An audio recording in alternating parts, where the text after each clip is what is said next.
Embora seguissem a mesma filosofia, Marco Aurélio era imperador e Epicteto nasceu como um simples escravo. Isso mostra que o estoicismo não é apenas para uma elite privilegiada, mas sim para todos nós. Uma parte fundamental da filosofia estoica é a capacidade de manter a mente calma. Na verdade, os estoicos acreditam que alcançamos a verdadeira felicidade e paz interior quando vivemos em um estado de florescimento e plenitude. Se você quer ter calma e incorporar esse estado mental no seu dia a dia, convido você a assistir este vídeo até o final. Vamos abordar 3 partes essenciais. Nas 2 primeiras, os pensamentos e hábitos do Epicteto e Marco Aurélio. E na 3ª parte, apresentarei exercícios práticos para aplicar em sua vida. A jornada para uma mente serena e equilibrada começa agora. E, se essa é a primeira vez que nos encontramos, aqui nós falamos do estoicismo raiz, de forma bem prática e aplicável. Por isso, curta esse vídeo, deixe seu comentário e se inscreva no canal. Assim, temos a oportunidade de servir mais pessoas com esse conhecimento tão transformador. Primeira parte: Epicteto. Epicteto, em suas obras, destaca que devemos valorizar a tranquilidade acima de coisas como dinheiro, reputação e até mesmo nossa aparência física. Epicteto ensina que a calma mental não é resultado de tentar controlar o que acontece ao nosso redor, mas é conquistada através da maneira como escolhemos pensar.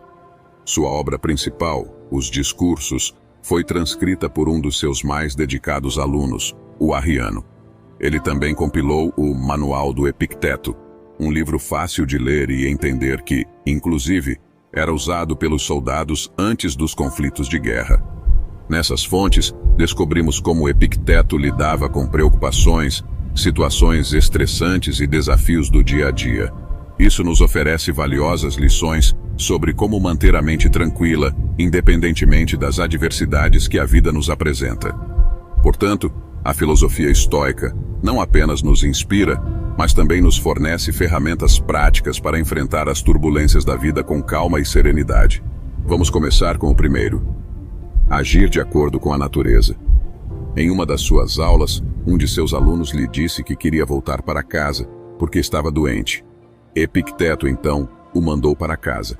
Mas antes perguntou ao seu aluno sobre a adequação de sua decisão em relação ao propósito moral. A lição extraída desse episódio é clara: devemos agir conforme as demandas da situação presente. O caminho do universo está além do nosso controle, e não há necessidade de forçar as circunstâncias. Quando estamos doentes, Epicteto nos aconselha a não nos impormos a tarefas impossíveis. Em vez disso, o melhor a se fazer, muitas vezes, é aceitar a condição e agir de maneira sensata para o nosso bem-estar naquele momento específico. Epicteto também destaca que a doença pode ser um obstáculo para o corpo, mas não para a nossa capacidade de escolha. Isso não implica que devemos insistir em realizar todas as tarefas, o que poderia piorar as coisas.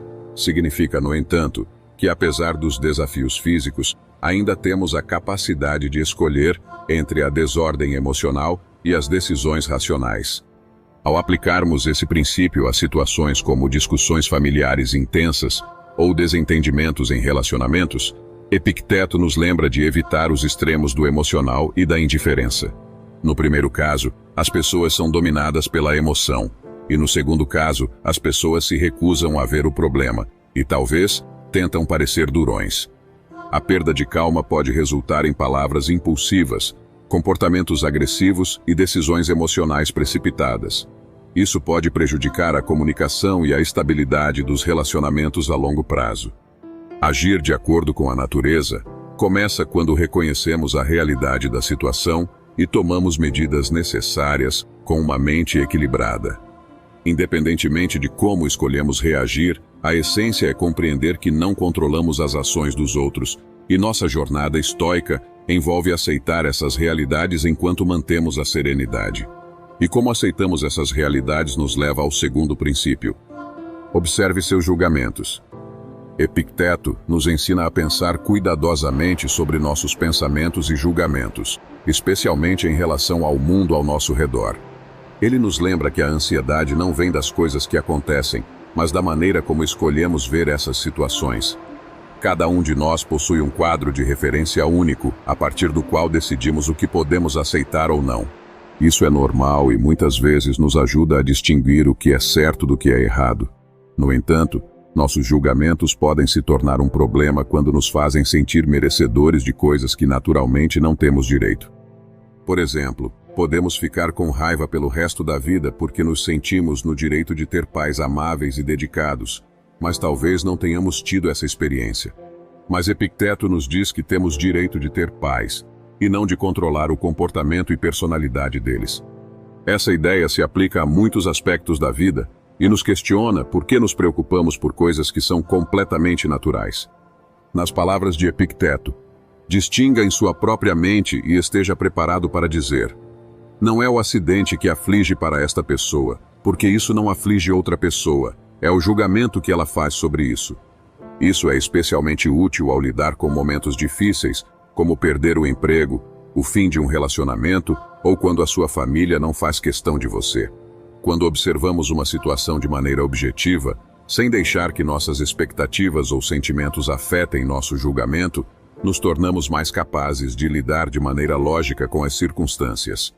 Isso impede de sermos dominados por pensamentos irracionais e emoções. Além disso, ao mudarmos nossa atitude e pararmos de nos preocupar excessivamente com o que não podemos controlar, começamos a focar mais nas coisas que podemos mudar.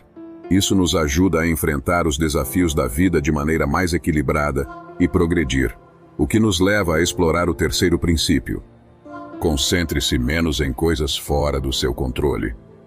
No início do manual do Epicteto, encontramos a famosa dicotomia do controle, que é um conceito essencial do pensamento estoico. Essa ideia sugere que algumas coisas estão sob nosso controle, enquanto outras não, e devemos focar no que está sob nosso controle, deixando de lado o que não está.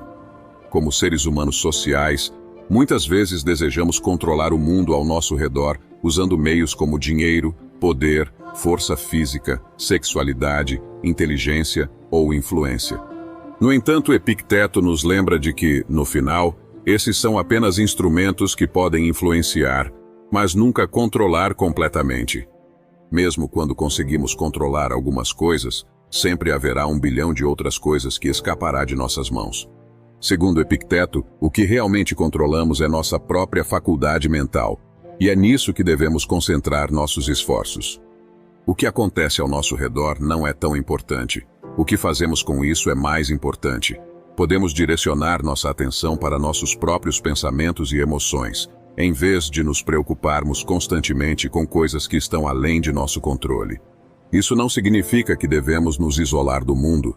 Os estoicos eram, na verdade, pessoas altamente sociais.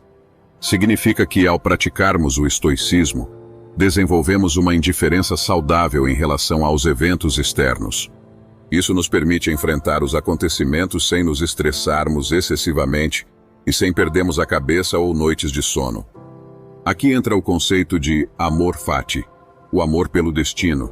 Aceitar o inevitável com gratidão torna-se uma maneira poderosa de lidar com as circunstâncias que não podemos mudar. A mensagem final é clara. Ao concentrar nossa energia no que controlamos internamente, podemos cultivar uma mentalidade mais resiliente e serena diante das incertezas da vida.